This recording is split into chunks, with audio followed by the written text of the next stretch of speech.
about the Satmar Rebbe from Williamsburg and his comments about Meir Mamdani. So he says here that the Satmar and the Turikarta and similar marginal groups adhere to extremist fundamentalist ideologies. It's not really. So the first thing I want to make a point is that Satmar is not a marginal group. They're a very big group. They're one of the biggest and strongest groups, particularly in New York, around the world. And they're not really fundamentalist or extremists. They're really much more the middle of the road, common sense, and much more normal groups than a lot of the other groups. And then it says they hold to antiquated, rigid, and distorted interpretation of the Torah. It's not true. Again, they're not rigid, they're not antiquated. They're really some of the most modern people. And I made a video some time ago where I said I am modern. And really, for the most part, the Satmar community is a rather modern community in many, many ways. And really the par excellence of what America was made for under Jeffersonian religious liberties. And exactly what our Constitution wants to protect.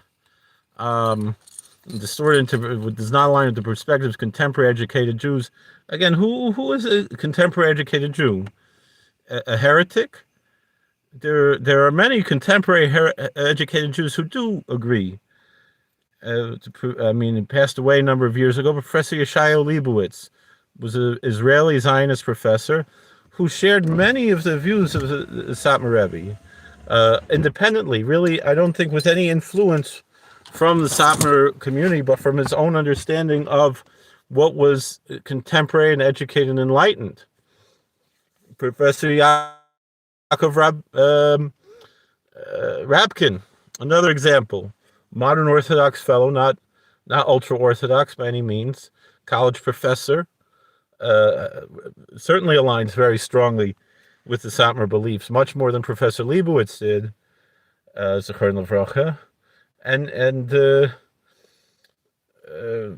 one who won the Nobel Prize, it was a Shomer Shabbos, I don't recall his name, Alman, I think his name. Professor Alman won a Nobel Prize.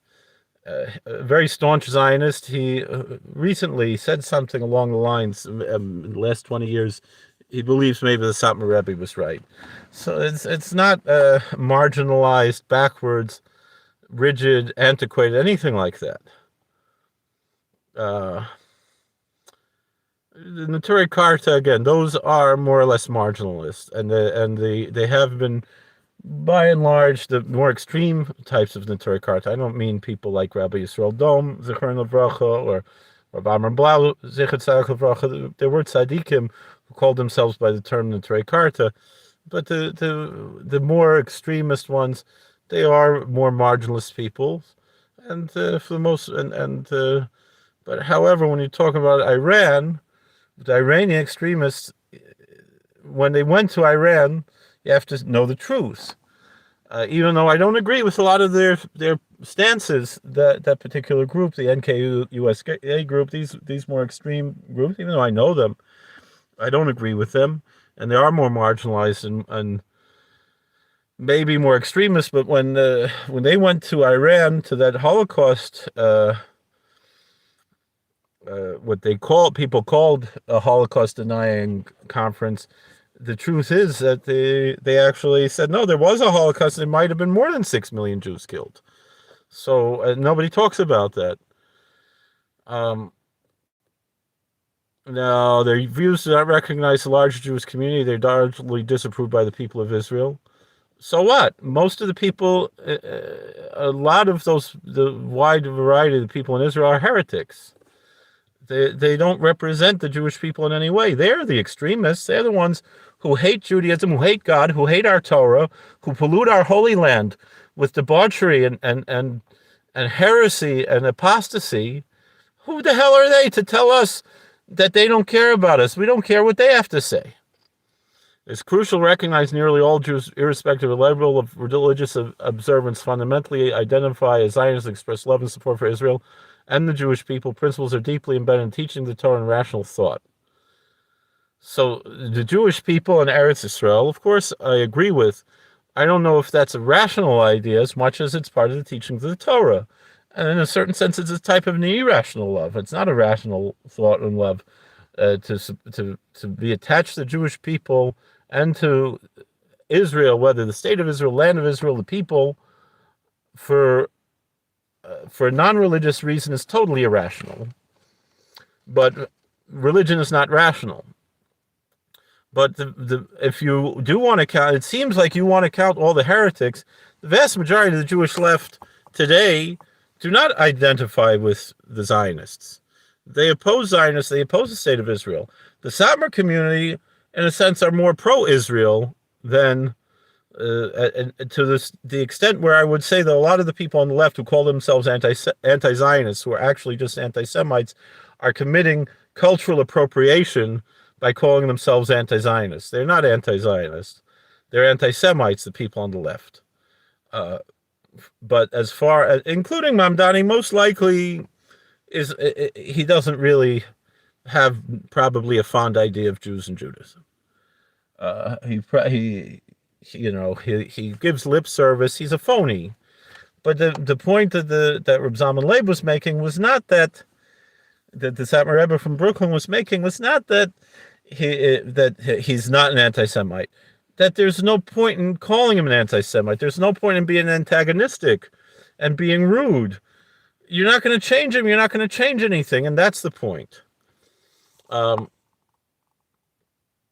like I said, my answer, Satmar is not a marginal group. Having secular education and being ignorant of Judaism doesn't make one a contemporary educated Jew. 9 out of 10 of these self-identified Jews are heretics, merely non-Gentiles whose wine isn't kosher. So then Dr. Baruch Maimon responds, in the context of the entire Jewish community, groups such as the Satmar and other analogous factions can be regarded as marginal. They really aren't. Certainly Satmar is not. Satmar is a very large and important group that has a lot of political clout in the city of New York, and are as strong as any other community in New York. Additionally, these ultra-Orthodox sects adhere to a rigid and narrow interpretation of Judaism that embodies a puritanical approach, frequently neglecting the viewpoints of contemporary Jewish individuals. Again, which contemporary Jewish individuals? If you're talking about Talmidei Chachamim from Yeshiva University, they qualify as Jewish interpretations, as Jewish individuals, people in the modern Orthodox world, or even people in the conservative movement that considers itself a movement within Judaism and is somewhere on the fringe, but nonetheless, because they hold many of them hold a little orthodoxy, that they at least give lip service to the 13 Animamins and give lip service to the holiness of the Sabbath, as Chacham Avadia understood that if someone gives lip service to Kedushat Shabbat, to the holiness of the Sabbath, then by saying Baruch Atah Hashem Mekadesh Shabbat, right? By davening and saying Kiddush, whatever, that they're not begetter of Mechal Shabbos for Hesia, so therefore they are still part of Klal Yisrael, that their Chilul Shabbos is considered B'tzin and not for Hesia. And so you could include those people within the Klal Yisrael, people who maybe they drive to shul, but at least they go to shul, they have some Yiddishkeit, but the vast majority of the people, they don't go to shul, they don't do anything, and yet they'll be on the boards, the Jewish Federation and this and that, and make big proclamations.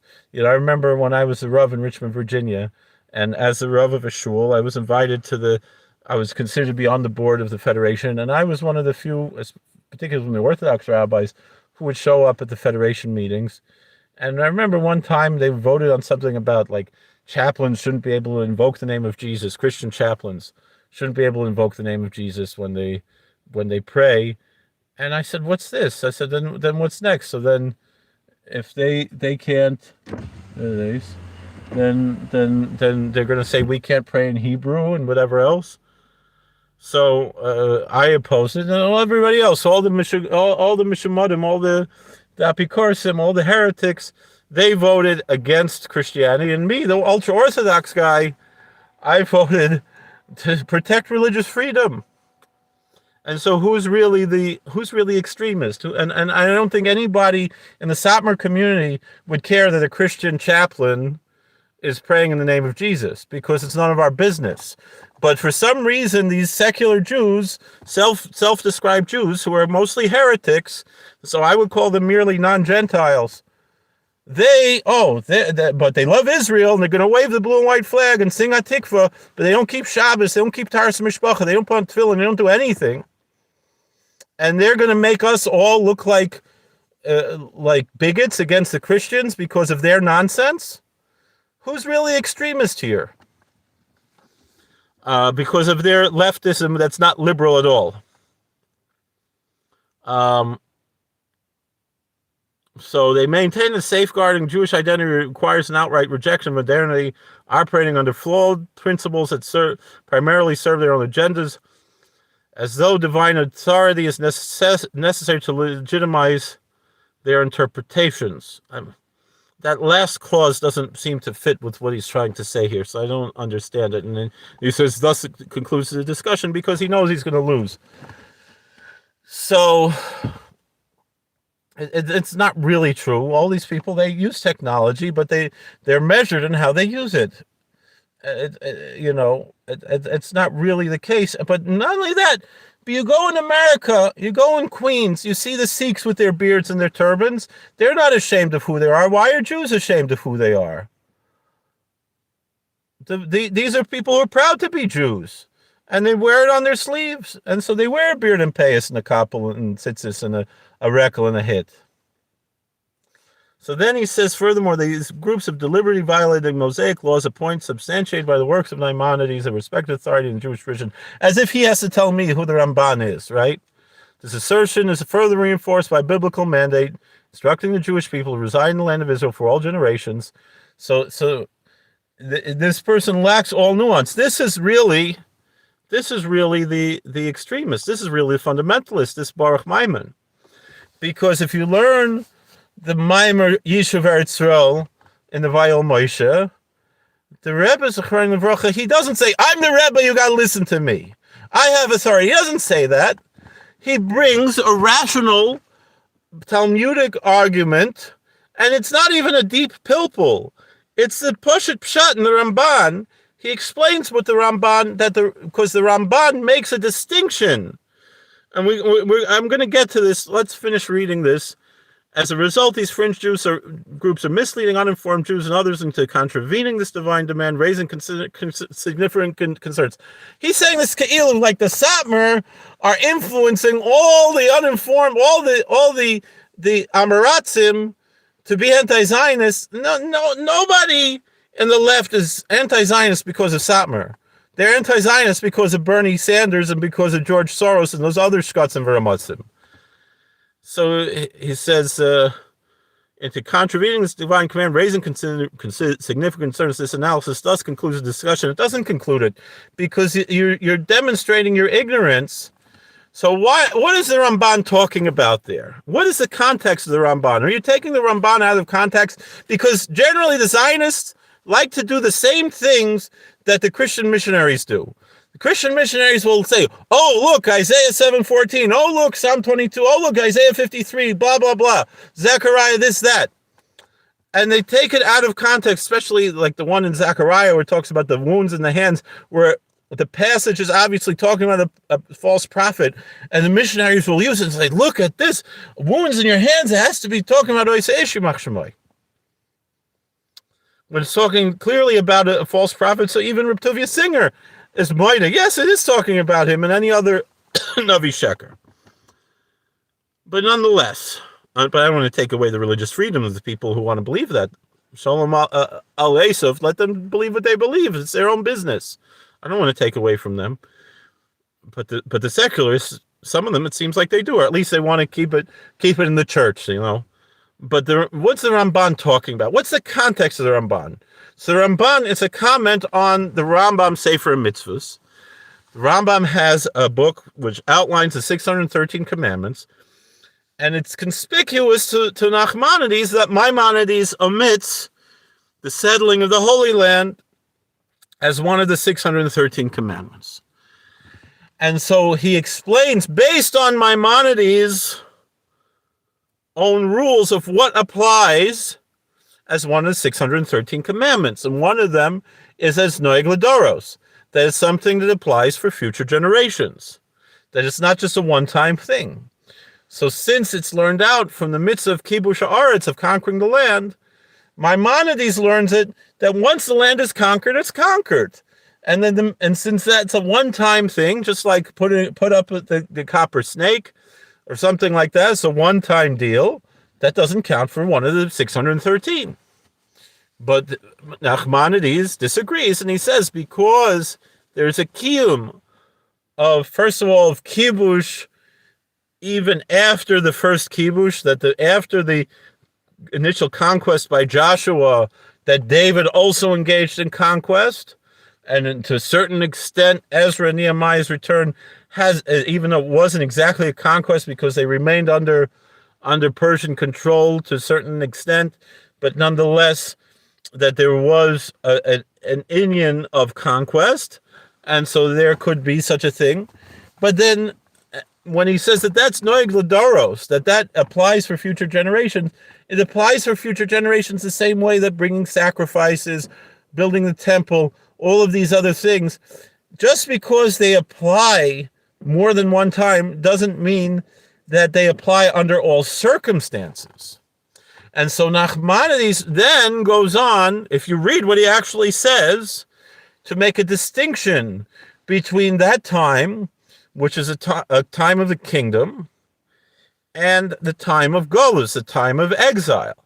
That during the time of exile, kind of the way that Rav Moshe says it, that there's like a mitzvah kiyumis, that's not a mitzvah chiyuvis, that's kind of how Rav Moshe learns it out, that there's a mitzvah of living in the Holy Land, even though it's under foreign control, nonetheless, when you're living in the Holy Land, you fulfill the mitzvah. And so that's the concept that we have here. And so therefore, that's what Nachmanides is talking about. And he makes a clear distinction when he writes this, that there's a distinction between the time of exile and the time that's not a time of exile. And the truth is, this current Medina that's currently in Eretz Yisrael is also a type of Golus. The Maharal talks about a Golus Yishmael, but there are other tzaddikim after, I think even the Maharal also, Maramis says, that there would be such a thing as Golus Yisrael. That essentially, the Zionists are essentially a foreign power. Just because they shared biological ancestry, but because they're foreign-minded, because their ideology is foreign to Judaism, they are considered to be foreigners. They are considered to be, in a way, similar to Gentiles. Particularly when we're talking about people who are Mechal Shabbos for Hestia, people who are atheists, people who are agnostics, people who are heretics. These people, they have no... They are a gullus that we are suffering under, just like we suffered under whatever other the Romans and the Babylonians and all the others. They're not part of our Klal Yisrael. Now, some of them are. Some of them they put on tefillin. People like Chvez,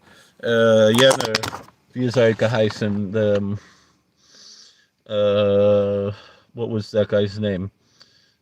Begin. Menachem Begin is Gevein of Yid, So, all right, I might disagree with his Zionism, but when you come to religious Zionism, it's not heresy. It's just something that's somewhat anathema to authentic Judaism. Similar, I would say, to there are Orthodox Messianics, like in Hudson, Wisconsin.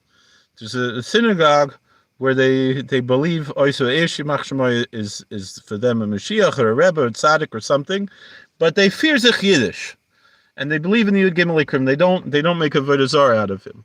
So because of that, they are part of the Klal Yisrael, just like the religious Zionists. Also, they're wrong, but not like Yitzhak Levovich, Woodridge, or Rav taught us. Not everything that's wrong is heresy, and that comes from a real Hasidic right-wing Satmar view, right?